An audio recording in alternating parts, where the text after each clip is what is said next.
안녕하십니까. 이번 주일은 종료주일입니다.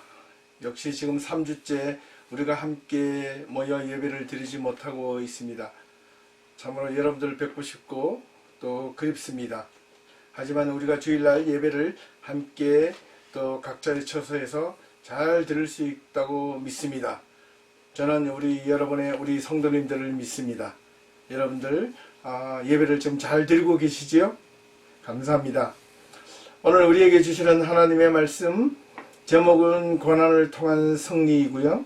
하나님의 말씀은 누가복음 23장 26절에서 43절까지 있는 말씀을 우리가 함께 봉독해 보겠습니다. 나누어 읽을 수가 없어서 제가 먼저 대신해서 여러분들에게 읽어 드리겠습니다. 그들이 예수를 끌고 갈 때에 시몬이라는 구레네 사람이 시골에서 오는 것을 붙들어 그에게 십자가를 지워 예수를 따르게 하더라. 또 백성과 및 그를 위하여 가슴을 치며 슬피 우는 여자의 큰 무리가 따라오는지라. 예수께서 돌이켜 그들을 향하여 이르시되 예루살렘의 딸들아, 나를 위하여 울지 말고 너희와 너희 자녀를 위하여 울라. 보라, 날이 이르면 사람이 말하기를 잉태하지 못하는 이와 해산하지 못한 배와 먹이지 못한 젖이 복이 있다 하리라. 그때에 사람이 산들을 대하여 우리 위에 무너지리라 하며 작은 산들을 대하여 우리를 덮으라 하리라. 푸른 나무에도 이같이 하거든 마른 나무에는 어떻게 되리요 하시니라. 또 다른 두 행악자도 사형을 받게 되어 예수와 함께 끌려가니라. 해골이라 하는 곳에 이르러 거기서 예수를 십자가에 못 박고 두 행악자도 그렇게 하니 하나는 우편에 하나는 좌편에 있더라. 이에 예수께서 이르시되 아버지, 저들을 사하여 주옵소서. 자기들이 하는 것을 알지 못함이니이다 하시더라. 그들이 그의 옷을 나눠 제비 뽑을세. 백성은 서서 구경하는데 관리들은 비웃어 이르되 저가 남을 구원하였으니 만일 하나님이 택하신 자 그리스도이면 자신도 구원할지라 하고, 군인들도 희롱하면서 나와 신포도주를 지며 이르되 내가 만일 유대인의 왕이면 내가 너를 구원하라 하더라. 그의 위에 이는 유대인의 왕이라 쓴 패가 있더라. 달린 행악자 중 하나는 비방하여 이르되 내가 그리스도냐? 너와 우리를 구원하라 하되, 하나는 그 사람을 꾸짖어 이르되 네가 동일한 정죄를 받고도 하나님을 두려워하지 아니하느냐? 우리는 우리가 행한 일에 상당한 보응을 받은 것이니 이에 당연하거니와 이 사람이 행한 것은 옳지 않은 것이 없느니라 하고, 이르되 예수여, 당신의 나라에 임하실 때에 나를 기억하소서 하니, 예수께서 이르시되 내가 진실로 내게 이르노니 오늘 네가 나와 함께 낙원에 있으리라 하시니라. 아멘. 오늘은 교회 절기로 종료주일입니다. 또 종료주일 보내고 이번 한 주간은 고난주간으로 교회 절기로 지키는 주간입니다. 종료주일은 특별히 예수님께서 십자가에 달려 돌아가시기 위하여 예루살렘 성으로 들어가신 날을 기념하여 지키는 교회의 절기입니다.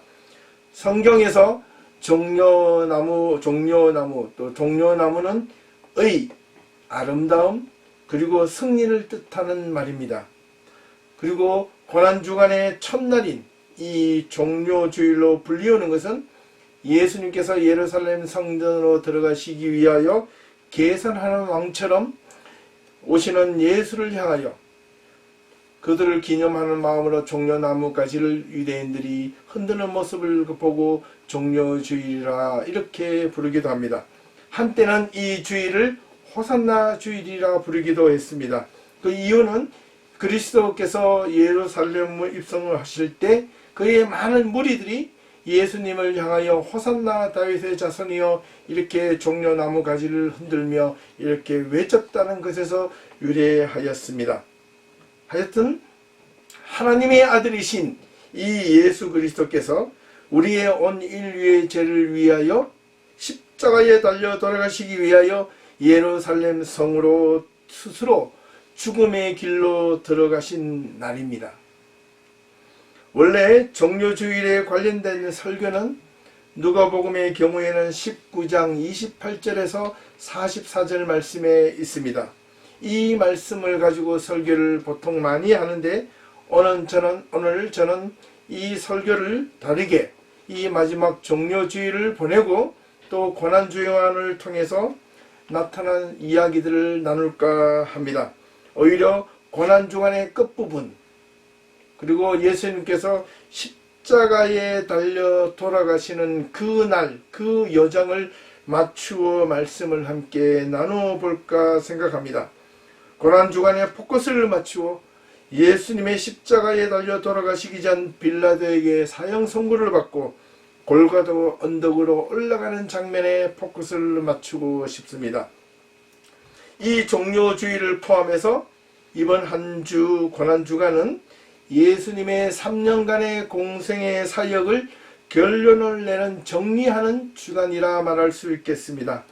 예수님께서 마지막 한 주간 자신의 이 생의 삶을 마지막으로 금요일날 오후에 십자가에 달려 돌아가신다는 것을 아시고 마지막 남은 4일을 예수님은 어떠한 마음으로 보내게 되셨을까요?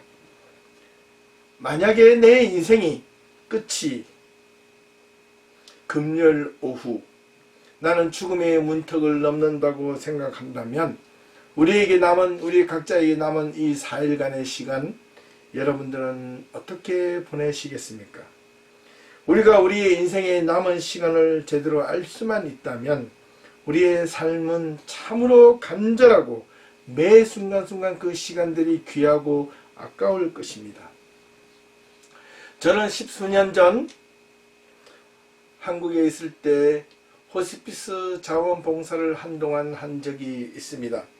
가족이 없는 환자들에게 마지막 임종을 돕고 그들의 죽음을 편안하게 받아들이기 위한 봉사활동을 한 적이 있었습니다. 그들의 모습을 보통 보면 이 마지막 호스피스 환자들, 암 환자들이 자신의 죽음이 한 주, 2주밖에 남지 않았다는 이야기를 듣게 되었을 때 대부분 나타나는 반응이 크게 3가지로 나타납니다. 그 첫 번째는 그 사실에 대해서 강하게 거부감으로 나타납니다. 왜 하필이면 나야? 내가 죽도록 평생 이렇게 고생하며 살았는데 내가 죽음까지도 이렇게 허무하게 비참하게 죽어야만 하는가? 그리고 두 번째 나타나는 현상은 시간이 좀 지남에 따라서 죽음을 받아들일 때 그냥 자포자기하듯 체념합니다. 음식을 갖다 주어도 음식을 먹지 않고요. 이렇게 뭔가 좀 용기를 주어도 귀담아 들으려 하지 않습니다.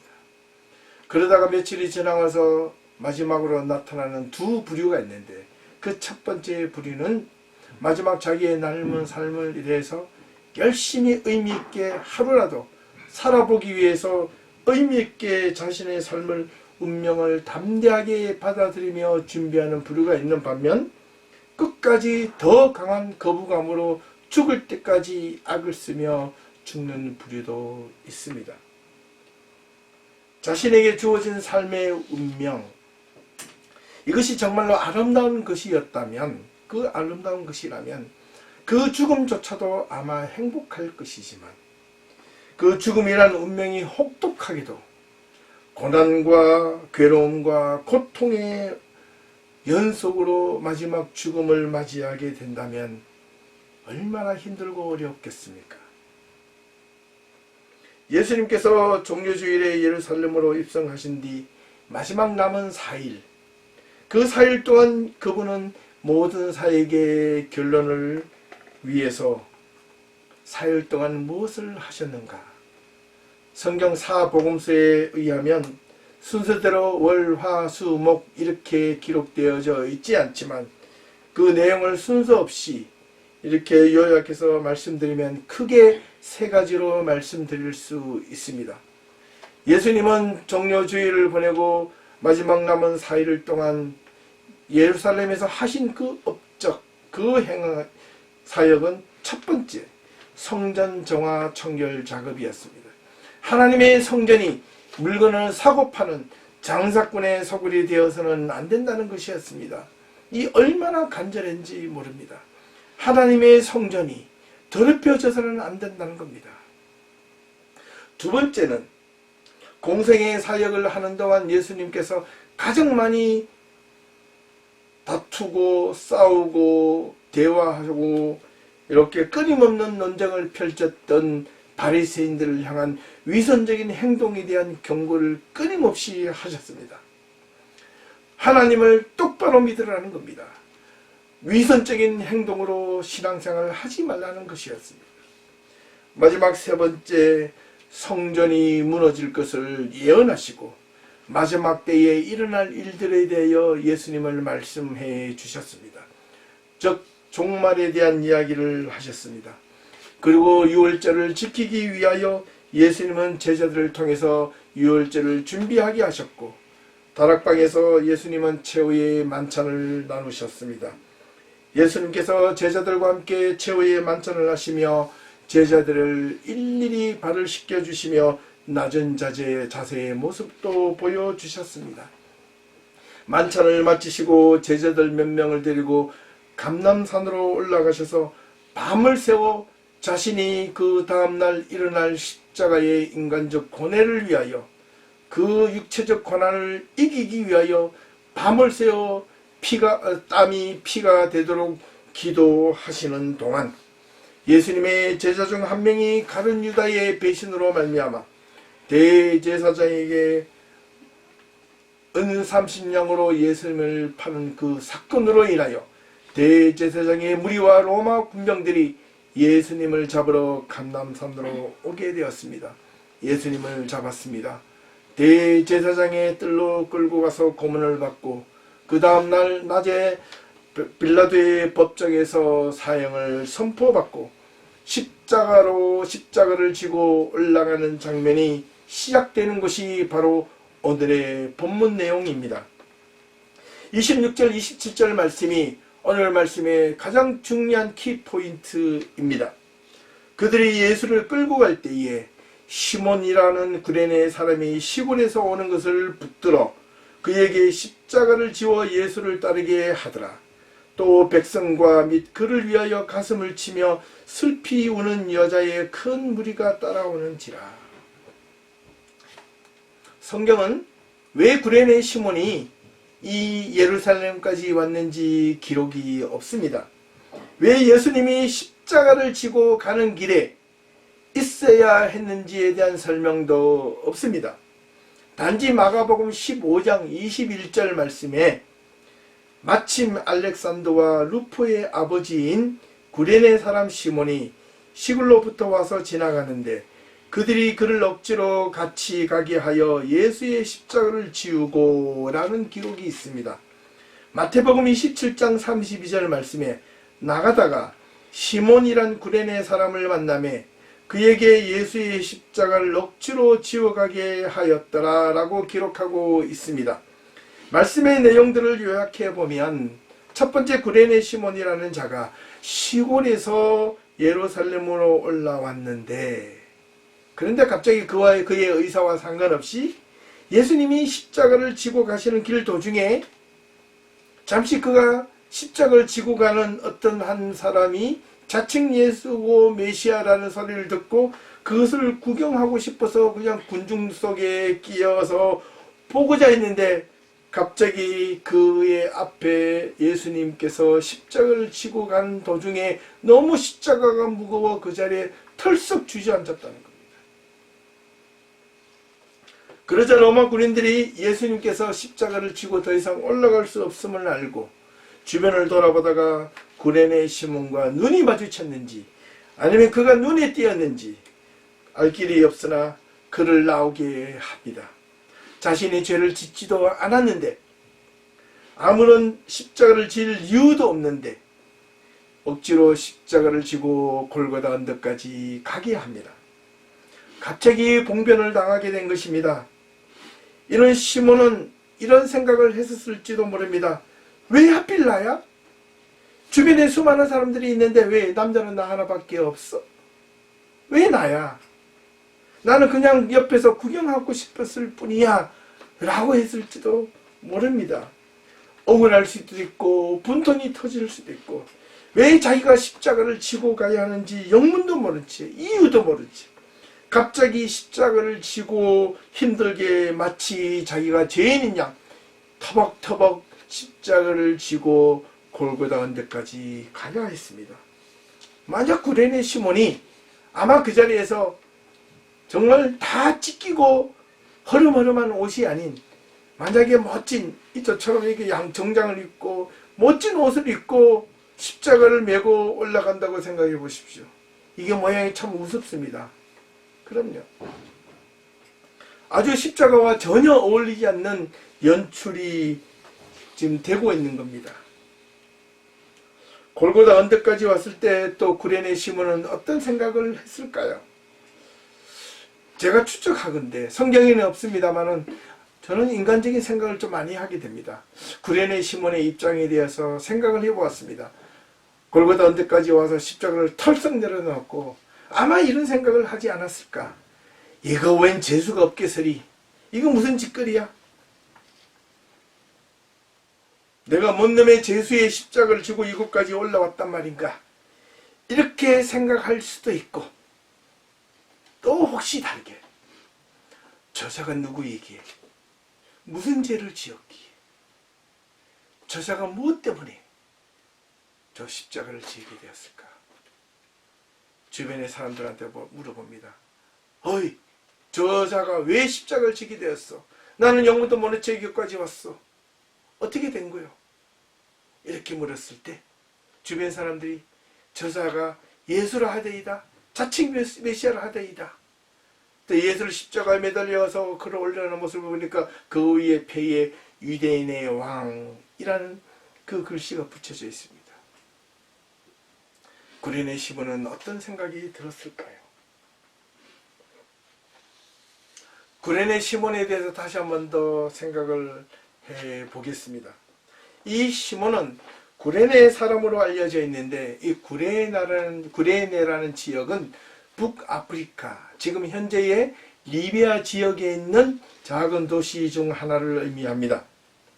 헬라인들이 BC 5세기에서 6세기에 세운 도시였는데, 디아스포라 유대인들이 그곳에 많이 거주하며 살았다고 전해집니다. 아마 이 구레네 시몬은 예루살렘까지 왜 오게 되었을까? 라고 이렇게 생각을 해보면 아마 구레네 시몬도 유대인 중에 한 명이었을 것이다. 왜냐하면 그 단서가 유월절이라는 단어입니다. 유월절은 예수님이 당시에도 어릴 때부터 저쪽 북쪽에 있는 갈릴리에서부터 남쪽에 있는 데까지 유월절을 지키기 위해서 모든 유대인들이 예루살렘으로 집결을 하지 않습니까? 예수님이 어릴 때 12살 때 예루살렘으로 그의 아버지 요셉과 어머니 마리아와 함께 유월절을 지키러 성전으로 올라갔더라라는 기록도 있습니다. 아마 이 구레네 시몬은 유월절을 지키기 위하여 먼 곳 저 북아프리카에서 예루살렘으로까지 지키러 올 만큼 유대교 신앙에 충실한 자였을 수 있습니다. 유월절을 보내고 그 이튿날 한바탕 예루살렘에서 소동이 일어났습니다. 즐거운 축제 기간에 사형 집행이 시작된 겁니다. 무슨 일인가 하고 궁금하여 지나가는 대열에 끼어 그것을 구경하던 도중에 갑자기 자신이 영문도 모른 채 십자가를 지게 된 겁니다. 이게 무슨 일입니까?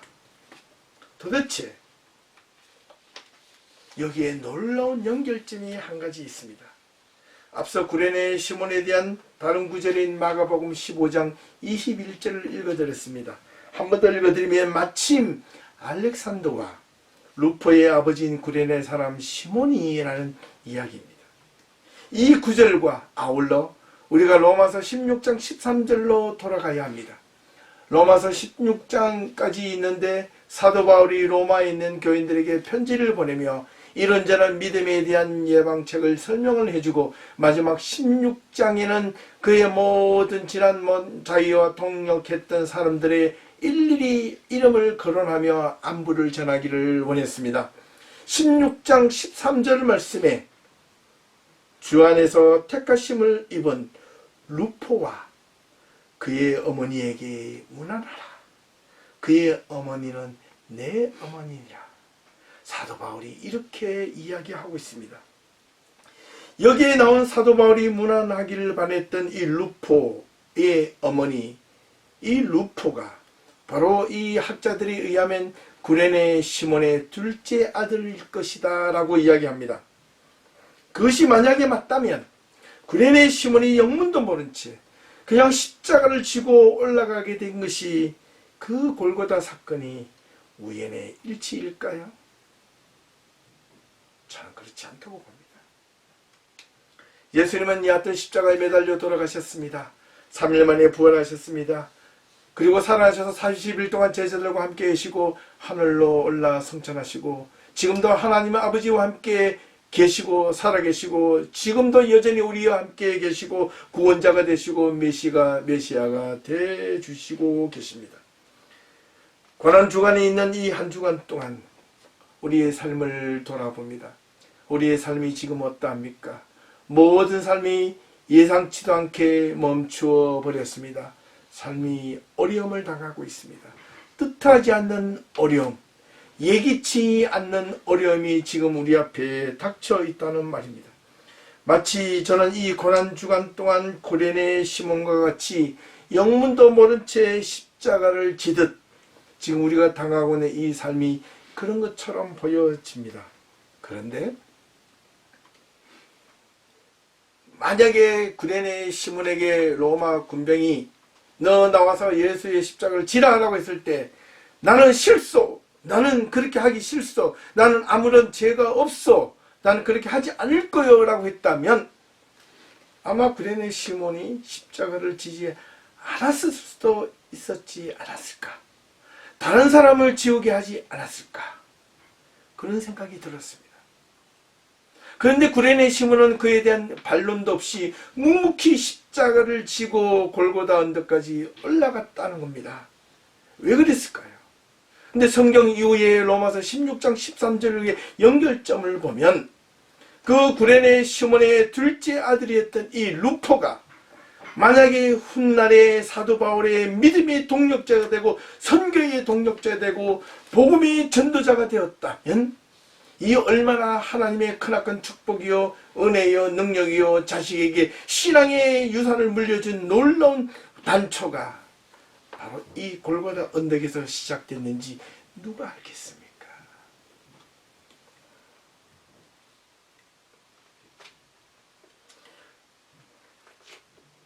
구레네 시몬은 이 유월절을 지키기 위해서 아마 결코 혼자 오지 않았을 겁니다. 먼 북아프리카에서 예루살렘까지 올 정도가 되었다면 아마 그의 살림은 좀 넉넉하거나 여유가 있었으면 틀림이 없습니다.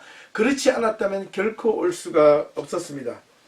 여기서부터는 저의 추측인데 구레네 시몬이 자신의 아내와 두 아들 알렉산드로와 루포와 같이 예루살렘으로 왔다면 예수님이 지나가는 그 길에 가족이 모두가 같이 나와서 보았든지 아니면 혼자 나와서 갑작스럽게 봉변을 당하고 십자가를 지고 골고다 언덕까지 지고 올라갔다가 그 사건이 다 마무리되고 가족에게 돌아가서 야 내가 있잖아 조금 전에 그런 장면을 보러 나갔다가 봉변을 당했지 뭐야. 내가 십자가를 갑자기 지고 거기까지 올라갔다가 내가 내려왔단다. 원 이런 재수가 없어. 에이 이렇게 이야기할 수도 있고 또 구레네 시몬은 다른 마음으로 내가 구경하러 갔는데 갑자기 나에게 십자가를 지워주더라. 내가 보니 저 예수가 아무런 죄가 없는 것 같은데 내가 갑자기 지워지게 된 이유를 생각해 보았단다. 내가 그 십자가를 지고 묵묵히 골고다까지 올라갔거든. 장자들아 알렉산더야 루포야 너희들은 어떻게 생각하니? 그 예수에 대해서 다시 한 번 더 생각해보자. 여러분들 생각에는 어느 것이 맞다고 생각하십니까?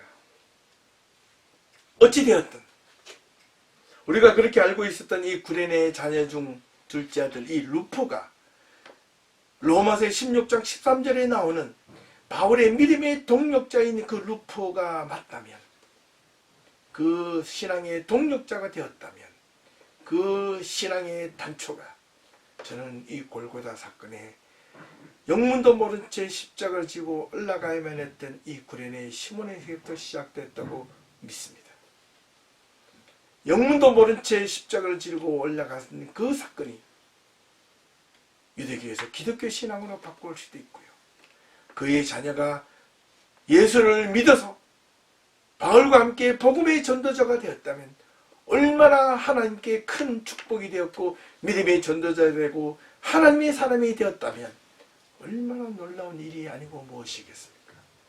사랑하는 성도 여러분, 우리가 지금 당하고 있는 여러 가지 고난과 고통이, 우리가 지금 져야 될 이 십자가가 내 십자가뿐만 아니라 때로는 감당하지 못할 그 주변의 십자가들이 내 앞에 턱 놓여져 있을 때 여러분들은 그것을 외면하시겠습니까?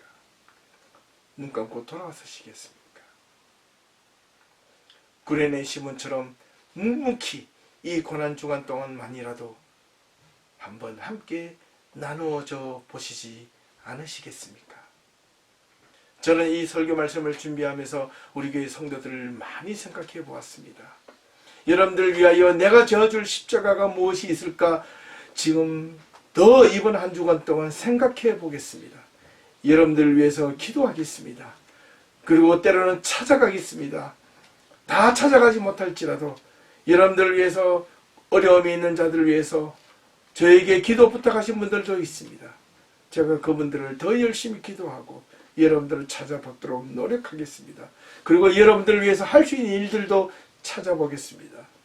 저뿐만 아니라 성도님들도 여러분들 주위에 있는 어려움에 빠진 자, 고난을 당한 자에게 내가 지금 지고 있는 십자가도 무겁지만 더 무거운 십자가를 지고 있는 주변의 사람들의 그 십자가를 조금만이라도 더 나누어져 본다면 그 복이 누구에게 돌아가겠습니까? 지금 당장 나에게 돌아오지 않는다 해도 그 복은 우리의 자녀에게, 우리 후손에게 돌아갈 줄로 믿습니다. 구레네 시몬을 보았다면 반드시 그러하게 될 것입니다. 사랑하는 성도 여러분, 저와 여러분들, 우리 교회 모든 성도들이 이번 고난 주간 동안 21세기의 구레네 시몬이 한번 되어 보시지 않으시겠습니까?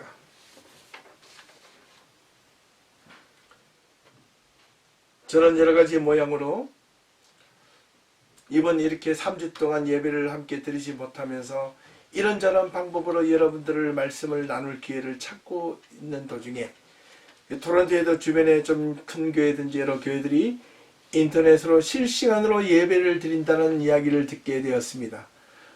그래도 저도 그렇게 한번 해볼까라는 생각을 해보았지만 저는 오히려 방향을 바꾸고 다른 결정을 하였습니다. 예배는 하나님 앞에 수동적으로 드리는 것이 아니라 능동적으로 예배를 드리는 것이기 때문에 저는 여러분들에게 각자의 믿음의 분량만큼 예배를 드리기를 원합니다.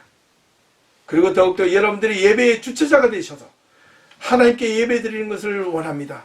그로 인하여 여러분들의 가정이 살고 여러분 자신의 믿음이 회복이 되고 하나님의 말씀으로 모두가 돌아올 수 있는 거룩한 성도들이 되시기를 바라는 마음에서 제가 매주마다 여러분들에게 보내드리는 주보, 똑같이 주보를 보내드리고 있습니다. 그 주보의 순서에 따라서 여러분들이 혼자 예배 드리든 부부가 함께 드리든 아니면 가족의 전체가 모여 예배 드리든 우리가 12시에 만나서 예배를 함께 드리자 했습니다. 시간을 맞추어 드리자 했습니다. 특별한 경우가 아니면 그 시간을 맞추어서 함께 예배 드릴 수 있기를 바랍니다.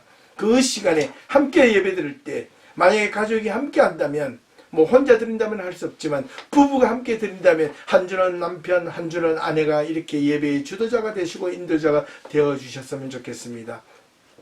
저희 가정의 경우에는 저와 아내 그리고 큰딸 유빈이, 작은딸 유진이가 있습니다. 설교를 준비하고 난 뒤 우리 아이들에게 부탁을 했습니다. 이번 한 주간, 이번 주일부터 저희는 예배 인도자가 우리 큰딸 유빈이부터 하기로 했습니다. 유빈이가 예배 인도자가 되도록 준비하라고 시켰습니다. 제가 주보를 복사해서 유빈이한테 주었습니다. 그리고 나서 준비하라 시켰습니다. 그리고 찬양을 하게 만들고, 그리고 기도도 시키고, 그리고 헌금도 똑같이 헌금 봉투에 넣어서 이렇게 준비하게 하고, 헌금 기도도 자기가 하든지 누구에게, 우리 유진이에게 시키든지 저에게 시키든지 아내에게 시키든지 마음대로 하라고 했습니다. 단지 설교만 영상으로 함께 보자고 했습니다. 그리고 찬양을 드리고 함께 주기도문으로 예배를 마치면 된다 했습니다. 그 다음 주에는 우리 둘째 유진이가 예배를 인도할 겁니다. 미리 예약을 했습니다. 부탁을 했습니다. 또 그렇게 하겠다고 약속을 했습니다. 그렇게 하면 예배가 살지 않겠습니까? 예배가 수동적인 것이 아니라 능동적인 예배가 되지 않겠습니까? 여러분, 우리 모든 성도님들이 그렇게 되기를 소망합니다. 지금 우리가 비록 잘 함께 만나 예배 드리지 못한다 할지라도 여러분들의 각 가정에서 예배를 더욱더 열심히 드려주시기를 진심으로 소망합니다. 그리고 다시 모여 예배 드릴 때 정말 우리가 하나님께 이 자리가 얼마나 소중한 것임을 다시 한번 깨닫고 감사하는 시간이 될 수 있기를 진심으로 소망합니다. 더욱더 마지막으로 바라기는 이런 어려운 시간이 지속될수록 우리의 삶이, 우리의 이런 상황이 여러분들의 삶에 익숙해지지 않기를 소망합니다. 오히려 지금 무엇이라도 열심히 해볼 수 있기를 부탁합니다. 그렇게 하기 위해서 제가 이번 고난주간만이라도 여러분들을 위해서 누군가가 나 자신보다 우리 가정과 우리 교회와 우리 성도들에게, 우리 주변의 이웃들을 위해서 섬길 수 있고 대신 십자가를 조금이라도 지어질 수 있는 것이 무엇이 있을까 생각해서 고난주간 11 생활 체크리스트를 만들었습니다. 그래서 여러분들에게도 똑같이 보내드렸습니다. 여러분들 확인해 보시고 그 체크를 함께 나누어서 예배를 마치고 난 뒤에 가족이 함께 모여서 나는 이러한 것을 할 것이다 라고 스스로 체크하시고 서로 지켜봐 주시고 격려해 주시고 도와주신다면 이번 한 주간, 이 고난주간은 참으로 의미 있는 시간이 될 줄로 믿습니다. 그리고 돌아오는 부활주일에는 그 체크한 내용들을 가지고 서로 나눌 수 있기를 진심으로 부탁합니다. 성도님들 가운데 잘한 부분들이 있다면 제가 선물도 드리겠습니다. 좋은 선물을 여러분들한테 보내드리겠습니다. 직접 드리지 못하고 택배로 보내든지 선물로 여러분들에게 우편으로 발송해 진짜 보내드리겠습니다. 누구한테 갈지는 모르겠지만 여러분들을 꼭 그렇게 하겠습니다. 사랑하는 성도 여러분, 이번 한 주간 동안 여러분들의 삶이 더욱더 믿음 안에서 말씀 안에서 여러분들의 삶이 생활이 규모 있게 보낼 수 있기를 부탁합니다. 그리고 이번 한 주간만이라도 여러분들이 고난주간만이라도 내 자신보다도 내 이웃과 내 가정과 내 주변에 있는 분들을 위해서 21세기 구련의 시몬이 되어주시면 어떻겠습니까? 21세기 구련의 시몬이 이번 한 주간 동안 우리 모든 성도들에게 일어날 수 있기를 주님의 이름으로 축원합니다. 기도하겠습니다. 하나님 아버지, 이번 주일도 우리 성도들이 함께 모여 예배드리지 못하고 이렇게 각자 가정에서 예배를 드립니다. 주님, 우리 주 예수 그리스도께서 분명 사마리아 여인에게 하셨던 말씀을 다시 한 번 더 생각해 봅니다. 이 산에서도 말고 예루살렘에서도 말고 너희가 아버지께 예배할 때가 이르리라 말씀하셨습니다. 아버지께 참되게 예배하는 자들은 영과 진리로 예배할 때가 오나니 곧 이때라. 아버지께서는 자기에게 이렇게 예배하는 자들을 찾으신다고 말씀하셨습니다. 하나님은 영이시니 예배하는 자가 신령 영과 진리로 예배할지니라 말씀하셨습니다. 이 말씀이 바로 오늘 우리의 모습을 보고 하신 말씀처럼 깊이 가슴속에 와닿습니다. 지금 우리가 비록 함께 만날 수 없지만 예배할 장소가 아닌 각자의 처한 장소에서 예배를 드리고 있지만 함께 시간을 맞추고 마음을 맞추고 믿음을 모아 신앙의 방향을 하나님께 맞추어 예배를 드립니다. 이 자리가 영과 진리로 드리는 예배의 자리가 되게 하옵소서. 그리하여 그 예배의 자리가 하나님의 은혜와 임재가 임하는 자리가 되게 도와주시옵소서. 우리 성도들의 삶이 예배의 자리가 되게 하옵소서. 삶이 예배이고 예배가 삶이 되는 그런 자리가 되게 도와주시옵소서. 그렇다고 우리가 다시 모여 예배할 자리가 필요 없다는 말이 아니라 우리가 함께 모여 하나님께 은혜를 사모하며 예배 드릴 때 믿음의 공동체가 더욱 단단하게 세워져 다시 만날 때 그 믿음이 충만하여질 수 있도록 은혜를 더하여 주시옵소서. 이번 한 주간이 고난주간입니다. 오늘 우리에게 깨닫게 해주신 이 말씀처럼 구레네 시몬과 같은 십자가를 지는 모습이 있게 하옵소서.